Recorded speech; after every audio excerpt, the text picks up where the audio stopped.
Bulletin में सबसे पहले आपको बताएं, लाहौर में दहशतगर्दी का बड़ा मंसूबा नाकाम बना दिया गया। भारतीय खुफिया एजेंसी रॉ और अफगान इंटेलिजेंस एजेंसी की तरफ से दहशतगर्दी का टास्क लेने वाले 5 दहशतगर्द शाहदरा से गिरफ्तार। कलअदम तंजीम से मुबैना तौर पर ताल्लुक रखने वाले दहशतगर्दों ने सिविल सेक्रेटेरिएट को निशाना बनाने का मंसूबा बना रखा था। दस्ती बम, असलहा, अफगान करेंसी, मोबाइल फोन्स, हसास मकामात की वीडियोज इनसे बरामद की गई हैं। मुबैना दहशतगर्द 2 माह पहले अफगानिस्तान से आए थे।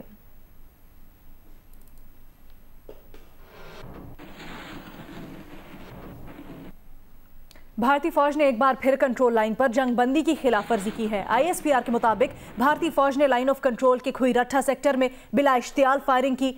पाक फौज ने भारतीय फौज को मुंह तोड़ जवाब दिया। भारतीय फौज के भारी जानी और माली नुकसान की रिपोर्ट्स भी मौसूल हुई हैं। फायरिंग के तबादले में पाक फौज के 2 जवान लांस नाइक तारिक और सिपाही ज़रूफ शहीद हो गए।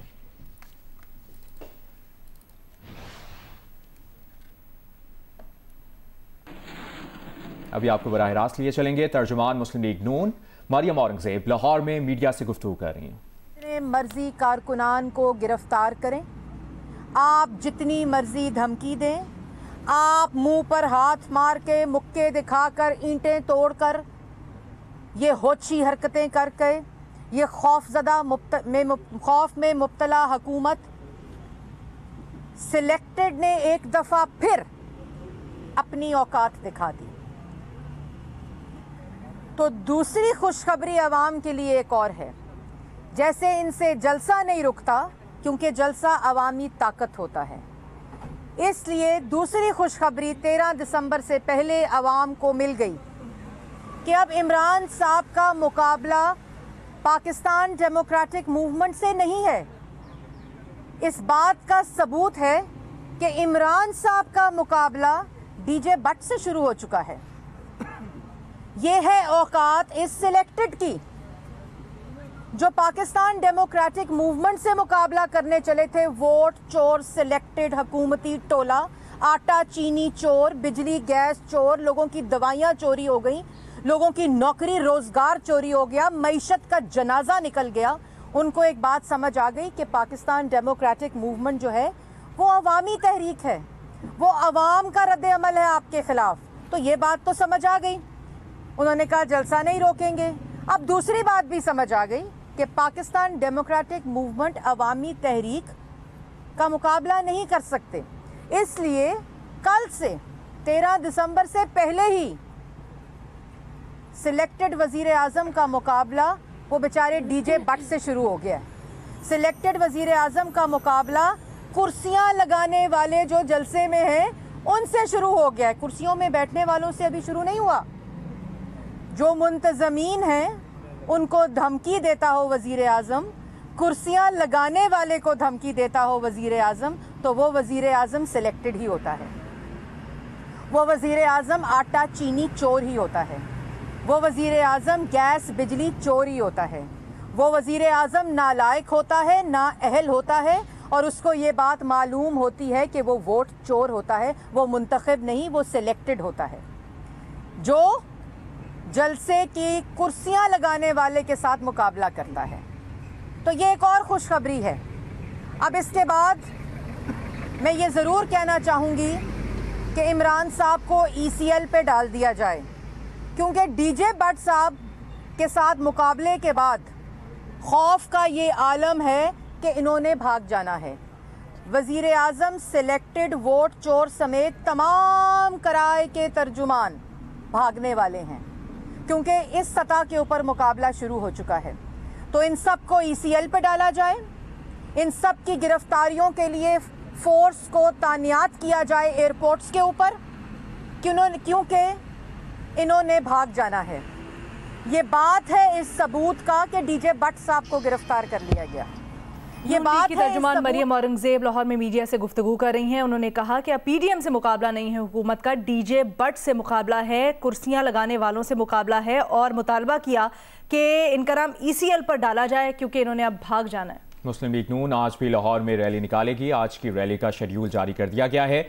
रैली दोपहर 2 बजे जाती उमरा से शुरू होकर रात 8 बजे के बाद लोहारी के इलाके में ख़त्म होगी।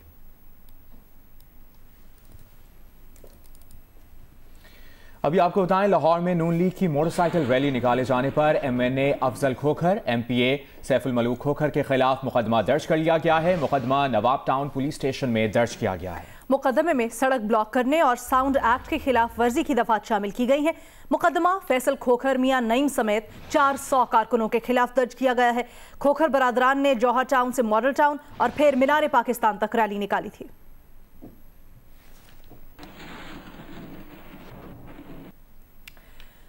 PDM की जानिब से कोरोना पर सियासत चमकाना अफसोसनाक और काबिल मजम्मत है। लोग कोरोना का शिकार हो रहे हैं और अपोजिशन मुसलसल जलसे कर रही है। एक बयान में वजीर आला पंजाब सरदार उस्मान बुज़दार ने मजीद कहा कि लोगों की जिंदगियों से खेलना सियासत नहीं, बेहिसी और संगदिली है। ये भी कहा कि पाकिस्तानी कौम अपोजिशन अनासर के इस गैर जिम्मेदाराना मनफी रवैये को कभी मुआफ नहीं करेगी। कोरोना की दूसरी लहर में भी अपोजिशन जमातों का रवैया इंतहाई मायूस कुन है। उन्होंने कहा कि कोरोना ने दुनिया बदल दी, लेकिन पाकिस्तान की हर धर्म अपोजिशन पर रत्ती भर भी असर नहीं हुआ। कोरोना वबा का फैलाव रोकने के लिए आवाम को एहतियात का दामन नहीं छोड़ना चाहिए। घर में रहें, महफूज रहें, पर अमल करके शहरी खुद और दूसरों को कोरोना से बचाएं। वज़ीर आला पंजाब का कहना था कि कोरोना का फैलाव रोकने के लिए समाजी फासले बरकरार रखने पर अमल करना बेहद जरूरी है।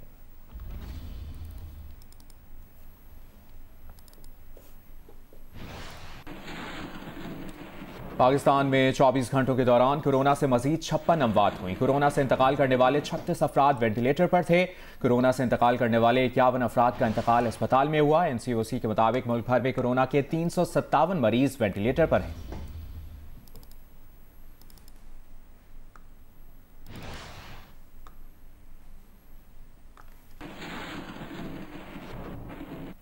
कराची का जिला शर्की कोरोना से हलाकतों में सबसे ज्यादा खतरनाक करार दिया गया है। महकमा सेहत सिंध के मुताबिक कराची का जिला शर्की, यहां पर कोरोना से सबसे ज्यादा 904 अफराद जाम बहक हुए हैं। दूसरे नंबर पर जिला वस्ती में 551 अफराद का कोरोना से इंतकाल हुआ। तीसरे नंबर पर जिला जनूबी में अब तक 382 अफराद जाम बहक हुए और जिला कुरांकी में 303 अफराद कोरोना से इंतकाल कर चुके हैं। महकमा सेहत सिंध का कहना है कि जिला गरबी में कोरोना से 258 अफराद जान की बाजी हार चुके हैं।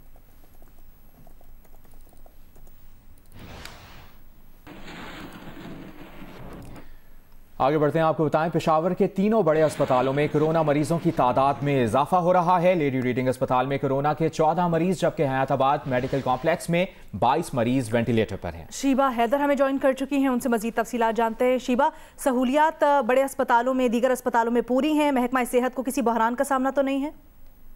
जी बिल्कुल, पेशावर के 3 सरकारी अस्पतालों लेडी रीडिंग, खैबर टीचिंग और हैदराबाद मेडिकल कॉम्प्लेक्स में कोरोना के मरीजों की तादाद में इजाफा हो रहा है। लेडी रीडिंग अस्पताल में कोरोना कॉम्प्लेक्स में 30 मरीज कोरोना के जेर इलाज है, जिनमें 14 मरीज वेंटिलेटर पर हैं। जबकि कोरोना से मुतासर मरीजों के लिए लेडी रीडिंग अस्पताल के ICU में 44 बेड्स मुख्तस किए गए हैं। इसी तरह हैदराबाद मेडिकल कॉम्प्लेक्स में कोरोना के 112 मरीज जेर इलाज है, जिनमें 22 मरीज जो है वो वेंटिलेटर पर है।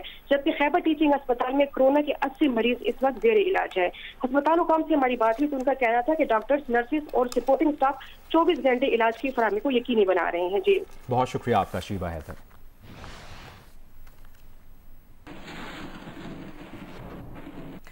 मुल्तान के निश्तर अस्पताल में 24 घंटों में कोरोना के 3 मरीज जाम बहक हो गए। अस्पताल के तर्जुमान डॉक्टर इरफान अरशद का कहना है कि अस्पताल में कोरोना के 50 मरीज जेर इलाज हैं। यह भी बताया कि 30 मुश्तबा मरीजों की रिपोर्ट का इंतजार किया जा रहा है।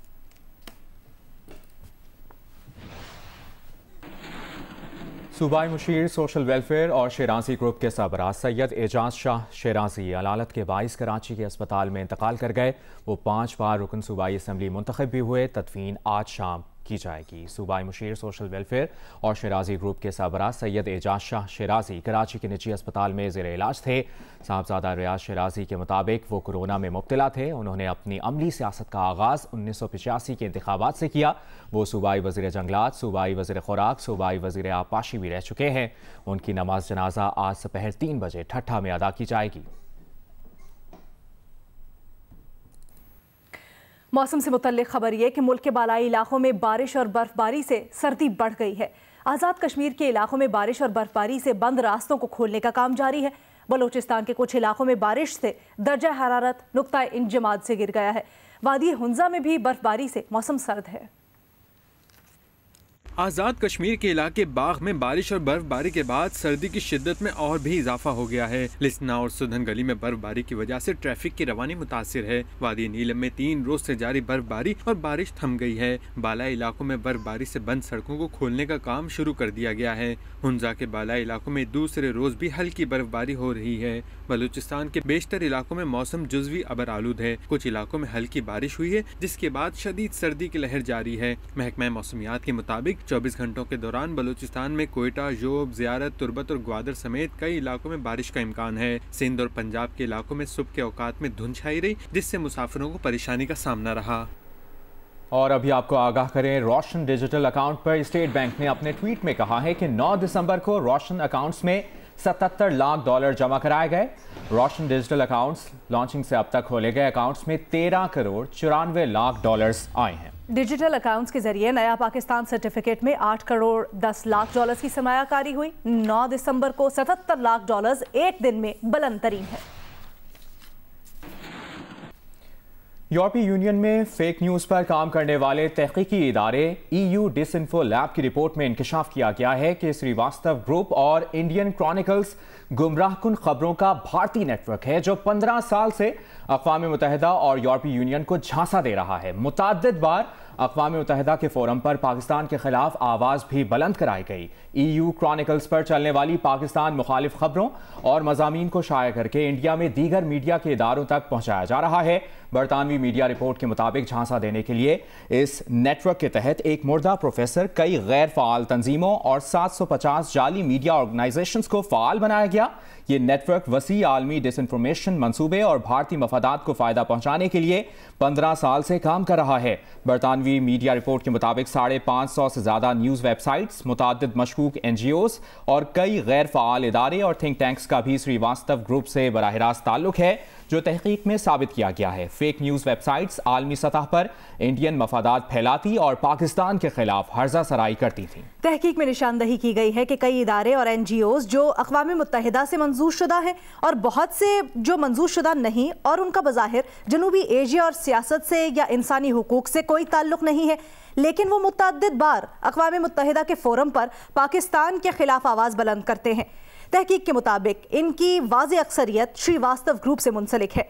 गुज़श्ता साल की तहकीक के नतीजे में सामने आने वाली 265 से ज़ायद जाली न्यूज़ वेबसाइट्स बंद हो गई थी। अलबत्ता कुछ अरसे के बाद EU क्रॉनिकल्स के नाम से एक और न्यूज़ वेबसाइट बनाई गई, जिसमें यूरोपीय पार्लियामान के अरकान ने पहले की तरह पाकिस्तान मुखालिफ मज़ामीन लिखे, लेकिन इस बार फ़र्क ये नज़र आया कि ANI के ज़रिए EU क्रॉनिकल्स पर चलने वाली पाकिस्तान मुखालिफ खबरों और मज़ामीन को शाये करके भारत में दीगर मीडिया के इदारों तक पहुँचाया जा रहा है। तहकीक में ये बात सामने आई है कि ब्रसल्स में यूरोपीय पार्लियामान में इस ग्रुप से वाबस्ता इदारों की कोशिश होती है कि अरकान पार्लियामेंट की कुर्बत हासिल की जाए और उनके जरिए पाकिस्तान के खिलाफ पार्लियामेंट में आवाज़ें बुलंद और जाली मीडिया इदारों में मज़ामीन लिखवाए जाएं।